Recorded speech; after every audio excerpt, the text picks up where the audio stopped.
নমস্কার বন্ধুরা, কেমন আছেন সবাই? মমস কিচেনে আপনাদের স্বাগত জানাই। আজকে আমি কোনো রান্নার ভিডিও শেয়ার করব না।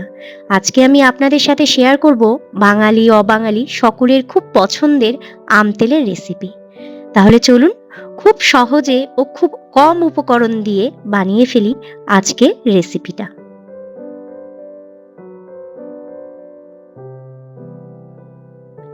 এখন বাজারে আম খুব সহজলভ্য, সেই কারণে আমি কাঁচা আম নিয়ে নিয়েছি। যদিও এটা দোফালা আম, আমি এই কাঁচা আমগুলোকে খুব ভালো করে ধুয়ে পরিষ্কার করে মুছে নিয়ে এইভাবে টুকরো করে কেটে নিয়েছি।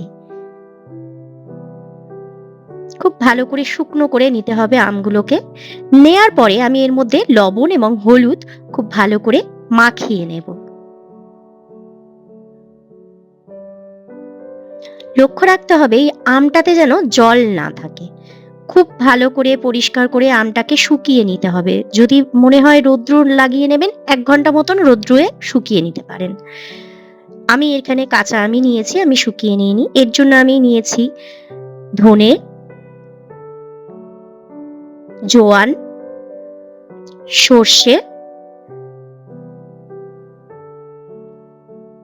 শুকনো লঙ্কা ও মেথি, আর জিরেটাও আমি নিয়ে নিয়েছি। এগুলো সবকিছু উপকরণ একসাথে নিয়ে আমি কড়াইয়ের মধ্যে দিয়ে শুকনো খোলায় ভেজে নিচ্ছি। খুব ভালো করে যতক্ষণ না গন্ধটা বেরাবে, ভাজা মশলার যে গন্ধটা সেটা বেরাবে, ততক্ষণ ভেজে নিয়ে আমি ঠান্ডা করে এটাকে মিক্সিং জারে দিয়ে গুঁড়ো করে নিয়েছি।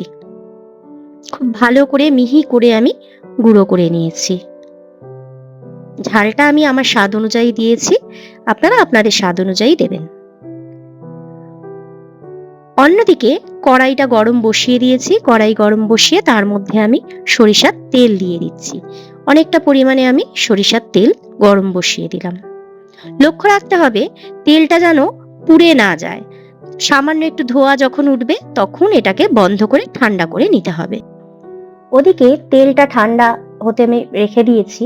তেলটা ঠান্ডা হতে হতে এই আমগুলোর মধ্যে আমি যে মশলাটা আমি আগে থেকে ভেজে গুঁড়িয়ে রেখেছিলাম, সেই মশলাটাকে আমি দিয়ে এই আমটার সাথে ভালো করে মিশিয়ে নেব।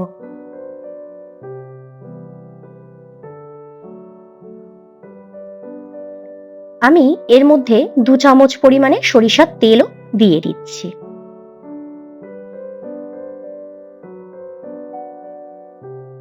এবারে এই মিশ্রণটাকে আমি খুব ভালো করে একসাথে মিশিয়ে নিচ্ছি।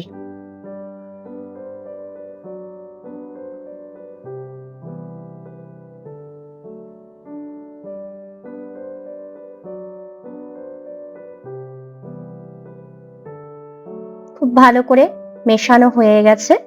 এবারে আমি একটা কাচের পাত্র নিয়ে নিয়েছি, বা কাচের জার আর কি। আমি কাচের জার নিয়ে নিলাম। এর মধ্যে এই আমগুলোকে আমি একে একে জারটার মধ্যে দিয়ে দেব।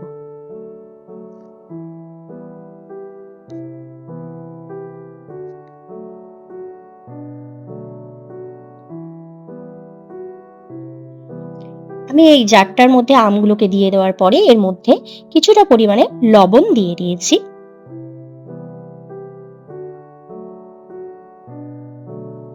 আর দিয়ে দিচ্ছি সামান্য পরিমাণে লঙ্কার গুঁড়ো।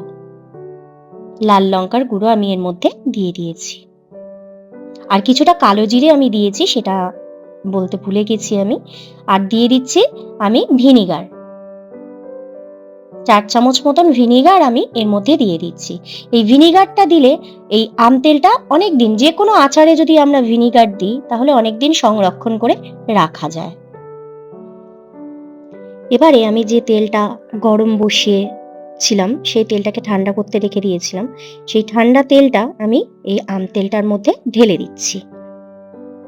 এই আম তেলটা সারা বছর সংরক্ষণ করে রেখে দেওয়া যায়। সামান্য একটু রোদ্রে দিলে খুব ভালো হয় তেলটা।